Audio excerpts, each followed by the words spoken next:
రెండోదిగా మనం చూస్తే ఈ లోక సంబంధించిన శ్రమల్లో, కష్టాల్లో, బాధల్లో, ఇరుకుల్లో, ఇబ్బందుల్లో ఉన్నప్పుడు దేవుని మందిరంలోకి వచ్చి నువ్వు దుఃఖించినట్లయితే, ప్రభువుని అడిగినట్లయితే, ప్రార్థించినట్లయితే దేవుడు నీ మొర వింటాడు. ఈ లోకములోనికి ఆశీర్వాదం, అలాగే పరసంబంధమైన ఆశీర్వాదం. మొట్టమొదటిగా పరసంబంధమైన ఆశీర్వాదం మందిరంలో దొరుకుతుంది. రెండోదిగా భూ సంబంధమైన ఆశీర్వాదం, ఓదార్పు, బలపరిచే విధానం తప్పక మీకు దొరుకుతుంది.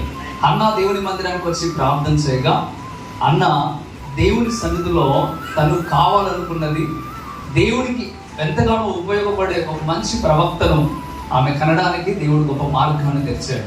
దేవుని మందిరానికి వచ్చి ప్రార్థించడం ద్వారా.